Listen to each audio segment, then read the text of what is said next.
बाईस ओपिनियन के नए अंक में आपका स्वागत है। दोस्तों, कल हेमंत सोरेन ने झारखंड के मुख्यमंत्री के रूप में तीसरी बार शपथ ले ली। इसमें कोई अजूबा तो है नहीं। उनके पास विधायकों का संख्या बल है, तो स्वाभाविक है कि वो मुख्यमंत्री बनेंगे। जो उनके वरिष्ठ नेता चंपई सोरेन परसों तक मुख्यमंत्री थे, वो इस्तीफा दे चुके हैं। स्वाभाविक है, पार्टी चंपई सोरेन की है नहीं, तो जब भी हेमंत सोरेन उनसे कहते या कहे तो उनको इस्तीफा देना ही पड़ता, और उन्होंने इस्तीफा दे दिया। लेकिन प्रश्न उठता है दोस्तों कि हेमंत सोरेन जो पत्र राज्यपाल को उन्होंने लिखा था कि मैं अपने मंत्रिमंडल के साथ 7 जुलाई को शपथ लूंगा, वो अचानक कल ही एकदम आनंद फानन में शपथ क्यों ले लिया? आखिर ऐसी कौन सी मजबूरी थी जिसके कारण हेमंत सोरेन ने कल ही अकेले उनके मंत्री मंडल का कोई भी सदस्य या कोई भी विधायक ने कल उनके साथ में मंत्री पद की शपथ नहीं ली है। वो अकेले मुख्यमंत्री पद का शपथ अचानक से ले लेते हैं। मीडिया भी सब मैंने ये चौंकाने वाला निर्णय था, क्योंकि सबको पता था कि 7 जुलाई को शपथ ग्रहण समारोह होगी, और उस समय हेमंत सोरेन अपने सभी अर्थात 12 मंत्रियों का शपथ उनके साथ में होना था। यह तय प्रोग्राम था। लेकिन ऑल ऑफ सडन उन्होंने राज्यपाल से कहा कि आप हमको शपथ दिलवाइए मुख्यमंत्री का, और राज्यपाल के पास में कोई चारा तो है नहीं, कोई विकल्प तो है नहीं। उन्होंने भी हेमंत सोरेन को कल मंत्रिमंडल के मुख्यमंत्री पद का शपथ दिलवा दिया। यह अचानक क्यों हुआ, इसके बारे में कभी भी कोई भी जानकारी जो है मीडिया के सामने सीधे सीधे तो आएगी नहीं। लेकिन जो सूत्रों से खबर है, दोस्तों मैं फिर से कह रहा हूं, जो सूत्रों से खबर आ रही है उसके अनुसार इनके पास जो है सोनिया गांधी, आप जानते ही हैं, वो यूपीए की चेयरपर्सन थी, अभी तो राज्यसभा की सदस्य हैं। अभी तो वो यूपीए तो अब खत्म हो चुका है, जो इंडिया अलायंस है उसमें वो किसी पद पे नहीं है, लेकिन वो वरिष्ठ नेता हैं और उनकी बात को जो भी उनके सहयोगी दल हैं इंडिया अलायंस में, जो लोग भी शामिल हैं, वो सबके सब मानते हैं। तो सूत्रों के अनुसार हेमंत सोरेन को सोनिया गांधी ने फोन किया, और उन्होंने फोन करके कहा कि आप तुरंत शपथ लीजिए। इससे पहले सोनिया गांधी के बारे में यह भी कहा जाता है कि उनके ही इशारे पर हेमंत सोरेन ने चंपई सोरेन से इस्तीफा लेकर के फिर से अर्थात जेल से आने के बाद फिर से उन्होंने मुख्यमंत्री पद का शपथ लिया है। अब इसमें सच्चाई कितनी है, जैसा कि मैंने पहले ही कहा कि आप कभी भी नहीं जान पाएंगे। मीडिया के पास कभी भी कोई भी व्यक्ति आधिकारिक रूप से तो ये कहने आवेगा नहीं कि हेमंत सोरेन क्यों अचानक से शपथ ले लिए। साथ ही प्रश्न उठता है कि ये अचानक से शपथ लेने का सलाह सोनिया गांधी ने हेमंत सोरेन को क्यों दिया होगा?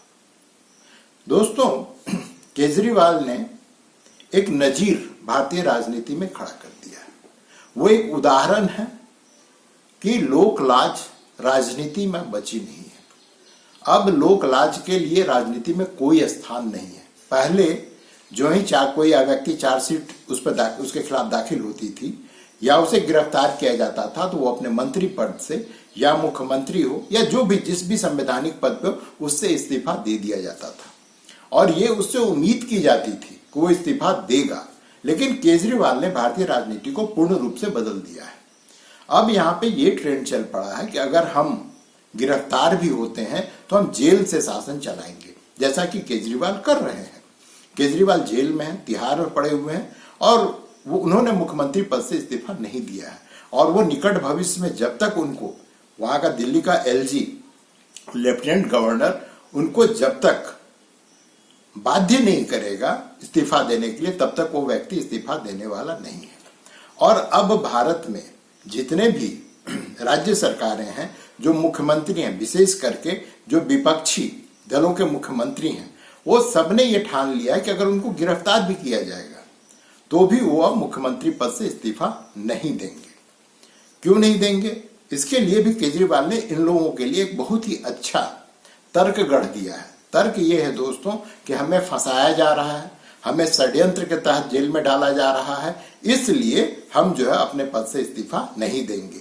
और अगर यही फंसाने और षड्यंत्र करने का क्रम चलता रहा तो सभी विपक्षी दल के मुख्यमंत्रियों को एक दिन जेल जाना पड़ेगा। ये इन लोगों ने तर्क गढ़ लिया है और इसी तर्क, कहा जा रहा है कि इसी तर्क को मानते हुए हेमंत सोरेन जेल से छूटने के 6 दिन के अंदर में फिर से मुख्यमंत्री पद की शपथ लेते हैं। उनका यह मानना है कि अभी षड्यंत्र खत्म नहीं हुआ है। और वैसा क्यों कह रहे हैं, इसके पीछे भी कारण है दोस्तों। दरअसल हुआ यह कि इनको हाईकोर्ट ने जमानत दिया है और अभी ईडी के पास में सुप्रीम कोर्ट का दरवाजा खुला हुआ है। और जैसी खबर आ रही है उसके अनुसार ईडी जो है, जो हाईकोर्ट ने, झारखंड हाईकोर्ट ने हेमंत सोरेन को जमानत दिया है, उसके खिलाफ वो सुप्रीम कोर्ट जा सकती है या जाने की योजना बना रही है। ये उसका संवैधानिक अधिकार है, ये कानूनी अधिकार, वैधानिक अधिकार है कि ईडी अपने किसी भी हाईकोर्ट या लोअर कोर्ट कहीं से भी अगर कोई फैसला उसके खिलाफ देती है वो कोर्ट, तो वो जाकर के उससे ऊपर के कोर्ट में, अगर लोअर कोर्ट में है, लोअर कोर्ट ने कोई फैसला सुना है तो हाई कोर्ट में जाएगी, अगर हाई कोर्ट ने कोई फैसला सुना है तो सुप्रीम कोर्ट में जाएगी। और हेमंत सोरेन के केस में भी अब जो है लोगों को लग रहा है कि ईडी अब सुप्रीम कोर्ट में इसके खिलाफ, हाई कोर्ट के फैसले के खिलाफ जाएगी और संभवतः हेमंत सोरेन के जमानत को निरस्त कर दिया जाएगा। और अगर इनके जमानत को निरस्त कर दिया जाता है तो स्वाभाविक है कि हेमंत सोरेन को फिर से जेल जाना पड़ेगा, फिर से इनको जो है गिरफ्तार करेगी ईडी। क्योंकि दोस्तों यहाँ पे ये आपको मैं बताना जरूरी समझता हूं, ईडी अगर किसी को मनी लॉन्ड्रिंग केस में गिरफ्तार करती है तो ये ईडी की मजबूरी नहीं है, वो प्रूफ करे कि ये व्यक्ति अपराधी है। दरअसल जिस पर आरोप लगाया जाता है मनी लॉन्ड्रिंग केस के तहत, उस व्यक्ति की ये जिम्मेवारी है कि वो अपने को सिद्ध करे कि वो मनी लॉन्ड्रिंग नहीं किया है। ये सामान्य केसों से अलग मामला होता है। दूसरी बात ये होती है कि ईडी जब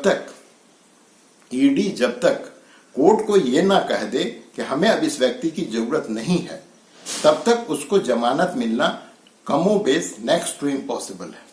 कुछ जैसा कि केजरीवाल के मामले में हुआ था कि वहां के लोअर कोर्ट ने, जो दिल्ली का राउज एवेन्यू कोर्ट है, उसने केजरीवाल को जमानत दे दिया था। ईडी तुरंत मूव की हाई कोर्ट और हाई कोर्ट ने उस जमानत पे स्टे लगा दिया, सुप्रीम कोर्ट ने उसको मान लिया। तो यही स्थिति हो सकता है कि ये हेमंत सोरेन के केस में भी हो और उनकी जमानत निरस्त कर दी जाएगी और निरस्त करने के बाद इनको फिर से जेल जाना पड़ेगा। तो इससे अब जो है हेमंत सोरेन मानसिक रूप से तैयार है, क्योंकि विधानसभा का चुनाव अब सिर्फ 2-3 महीने बाद ही होना है। तो इस स्थिति में वो नहीं चाहते हैं कि वो अपने हाथ से गठबंधन का नेतृत्व और झारखंड मुक्ति मोर्चा का नेतृत्व वो खो दें। हालांकि ये अलग बात है कि उनकी अनुपस्थिति में भी, जब वो जेल में थे तब भी रिमोट से ही सरकार चल रही थी। चंपई सोरेन कोई भी ऐसा काम नहीं कर रहे थे जो हेमंत सोरेन नहीं करना चाहते थे। अर्थात हेमंत सोरेन जो चाहते थे, चंपई सोरेन वही कार्य कर रहे थे।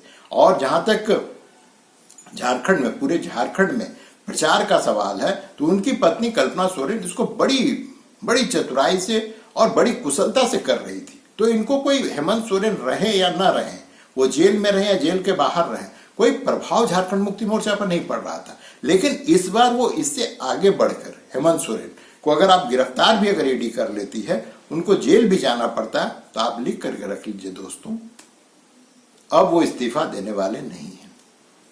अब वो इस्तीफा देने वाले नहीं है। सिर्फ एक चीज हो सकता है कि गवर्नर उनको बर्खास्त कर दे, और अगर गवर्नर उनको बर्खास्त करता है, अगर उनको बर्खास्त कर देता है, तो ये समझिए कि झारखंड मुक्ति मोर्चा इसको एक बहुत ही बड़ा मुद्दा बनाएगी। इसलिए बनाएगी क्योंकि वो कहेगी कि देखो, चूंकि मैं आदिवासी का बेटा हूं, इसलिए मुझे जो है मुख्यमंत्री पद से बर्खास्त किया जा रहा है। जबकि केजरीवाल आदिवासी नहीं है, इसलिए वो महीनों से जेल में पड़ा हुआ है और जेल से वो शासन कर रहा है। तो ये एक बड़ा मुद्दा बनेगा, क्योंकि इससे पहले भी मुद्दा बन चुका है जब केजरीवाल को 20 दिन के लिए अंतरिम जमानत जो है सुप्रीम कोर्ट ने दिया था। हालांकि अलग बात है कि कोर्ट के उस फैसले पे काफी बहस हुई और बहस होना भी चाहिए था, क्योंकि केजरीवाल ने जमानत की मांग नहीं की थी। कोर्ट ने उसको जमानत दिया कि जाके चुनाव प्रचार 20 दिन आप कीजिए। यह अलग बात है कि उनके चुनाव प्रचार करने से दिल्ली के लोकसभा सीटों पर कोई प्रभाव नहीं पड़ा। वहां पे 7 के 7 सीट जो है वो भारतीय जनता पार्टी जीत गई, लेकिन कोर्ट ने उनको 20 दिन के लिए चुनाव प्रचार करने की अनुमति दी थी। उसी प्रकार की अनुमति हेमंत सोरेन के जो वकील थे उन्होंने भी कोर्ट से मांग की, लेकिन इनकी मांग को ठुकरा दिया गया और इनको जो है चुनाव प्रचार करने का अवसर नहीं दिया गया। तो पहले भी ये बात लोगों के बीच में जनता के बीच में गई, एक संदेश गया कि कोर्ट जो है वो कहीं ना कहीं भेदभाव कर रही है और हेमंत सोरेन जो कि आदिवासी के बेटा हैं, इसलिए इनको जो है चुनाव प्रचार करने की अनुमति नहीं दी गई। अब अगर ये मान लिया जाए कि अगर इनकी जमानत जो है, हेमंत सोरेन की जमानत को सुप्रीम कोर्ट बर्खास्त कर देती है, तब क्या होगा? स्वाभाविक है कि इनकी फिर से गिरफ्तारी होगी, इनको फिर से जेल जाना पड़ेगा। अब इस स्थिति में जब ये फिर से मुख्यमंत्री का पद संभालेंगे, तब सोचिए दोस्तों कि अगर यहाँ का राज्यपाल इनको बर्खास्त करता है तो क्या स्थिति होगी। और झारखंड मुक्ति मोर्चा अकेला नहीं इसके खिलाफ आवाज उठाएगा, पूरे देश में जितने विपक्षी पार्टियां हैं वो सबके सब इसके खिलाफ आवाज उठाएगी। और इसीलिए जो सोनिया गांधी ने इनको जो टिप दिया है कान में, वो इसीलिए दिया है कि अगर इनकी जमानत अर्जी खारिज भी हो जाती तब भी हम उसको मुद्दा बनाएंगे, और अगर ये जेल के बाहर हैं, मुख्यमंत्री हैं, तो इनसे डील करना। क्योंकि चंपई सोरेन जब से पिछले 5 महीना मुख्यमंत्री तो हैं, मुख्यमंत्री तो थे, लेकिन जितनी भी इंडिया अलायंस की बैठक हुई उसमें मुख्य रूप से कल्पना सोरेन भाग लेती थी, साथ में जाते थे, ये भी चंपई सोरेन भी साथ में जाते थे, लेकिन इनकी भूमिका इंडिया अलायंस में नगण्य थी, इनकी कोई भूमिका नहीं थी। वो सारी की सारी जो बातें होती थी वो कल्पना सोरेन से होती थी। आपको याद होगा दोस्तों कि जब यहाँ पर इतनी बड़ी सभा हुई थी झारखंड रांची में मोरहाबादी मैदान में, तो वहां भी चंपई सोरेन कहीं कोना में बैठे हुए थे। इंडिया अलायंस की सिर्फ 3 ही बैठक हुई थी चुनाव प्रचार से पहले, जहां पर सभी नेता जुटे थे, वहां पर कल्पना सोरेन को प्रमुखता दी गई थी। तो हेमंत सोरेन परिवार का वर्चस्व तो पहले भी था, जब वो जेल में थे हेमंत सोरेन तब भी था, और अब जेल के बाहर है तब तो है ही वर्चस्व। लेकिन ये जो पूरा खेल खेला गया है, ये जो आनंद फानन में जो मुख्यमंत्री पद की शपथ ली गई है, उसकी कहानी दोस्तों ये है। अब झारखंड के पॉलिटिक्स में थोड़ी सी बात और कर लेते हैं। जयराम रमेश ने कल घोषणा किया है कि जो अगले कुछ महीनों में 4 राज्यों में विधानसभा का चुनाव होने वाला है, उसमें 2 विधानसभा, एक हरियाणा के और दिल्ली में कांग्रेस पार्टी अकेले चुनाव लड़ेगी, अर्थात वहां पर वो केजरीवाल के आप पार्टी के साथ में चुनाव नहीं लड़ेगी। लेकिन 2 जगहों पे, झारखंड और महाराष्ट्र में, वो गठबंधन के साथ चुनाव लड़ेगी, क्योंकि उसको पता है कि झारखंड में कांग्रेस के संगठन का स्तर क्या है, ये पता है, केंद्रीय नेतृत्व को पता है। और कांग्रेस अब इस जुगाड़ में होती है, जैसे बिहार में भी जब नीतीश कुमार पलटा मार करके तेजस्वी के साथ में सरकार बनाए थे, तो वहां पे कांग्रेस का 2-3 मंत्री बन गया। अभी झारखंड में भी 3-4 मंत्री हैं। तो ये हमेशा इस जुगाड़ में रहती है कांग्रेस कि भले ही हम सत्ता अपने बल पे ना प्राप्त कर पाए, लेकिन अपने सहयोगियों के साथ में किसी तरह से सत्ता में शामिल हो जाए और अपने कुछ लोगों को मंत्री बनवा लें और मलाई खाएं। तो यही जो है जयराम रमेश जो कल घोषणा किए, इसका जो लब्बो लुबाब है। भारतीय जनता पार्टी कोई ऐसा नहीं कि हम हाथ में मेहंदी लगा कहीं बैठ गई है। शिवराज सिंह चौहान प्रखंड स्तर तक के अपने अधिकारियों के साथ, पदाधिकारियों के साथ, अपने पार्टी के मिल रहे हैं और उनका उत्साहवर्धन कर रहे हैं। और इन लोगों ने हेमंत बिस्व शर्मा और शिवराज सिंह चौहान जो है, ये दोनों जो है कमोबेश हर हफ्ता, हर सप्ताह वो झारखंड में होते हैं और झारखंड में अपने उनके सिपा सलार सब है, जो उनके पदाधिकारी, जो कार्यकर्ता हैं, उनके बीच जा रहे हैं और उनका उत्साहवर्धन कर रहे हैं और आने वाले चुनाव के लिए रणनीति तय कर रहे हैं। और जैसा कि दोस्तों आपको पता है कि भारतीय जनता पार्टी के लिए सबसे बड़ी समस्या अगर झारखंड में कुछ है तो वो है आदिवासी आरक्षित सीट। क्योंकि पिछली बार के चुनाव में दोस्तों आपको पता होगा कि सिर्फ कोल्हान में, जहां पे 14 विधानसभा की सीटें हैं, वहां से सिर्फ एक सीट भारतीय जनता पार्टी निकाल पाई। 13 के 13 सीट जो कोल्हान से झारखंड मुक्ति मोर्चा को मिली। इसके कारण ही हेमंत सोरेन जी की सरकार बन पाई। अब अगर इस बार अगर आप संताल परगना में जो आरक्षित सीट है और जो कोल्हान में आरक्षित सीट है, इसमें अगर आप झारखंड मुक्ति मोर्चा कांग्रेस को डेंट नहीं पहुंचाएंगे तो आप फिर से विपक्ष में आपको बैठना पड़ेगा, आपको फिर से विपक्ष में बैठना पड़ेगा। और ये बात भारतीय जनता पार्टी के ऊपर से लेकर नीचे तक सारे नेता, पदाधिकारी, अधिकारी, कार्यकर्ता को पता है। तो वो लोग भी पूरी कमर कस के जुटे हुए हैं। तो मुकाबला तो तगड़ा होगा। अब चाल तो चल दिया हेमंत सोरेन ने, वो फिर से मुख्यमंत्री बन गए हैं।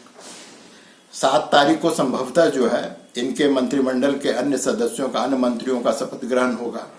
मैंने शायद इसलिए कहा क्योंकि पता नहीं, जिस तरह से उनका खुद का जो है शपथ ग्रहण समारोह 7 को होना था, वो अचानक से कल ही हो गया। पता नहीं क्या होता। लेकिन 8 को उन्होंने विधानसभा का सत्र बुला लिया है, जहां पर पहले वो अपना विश्वास मत तय करेंगे और उसके बाद अन्य राजकाज चलेगा।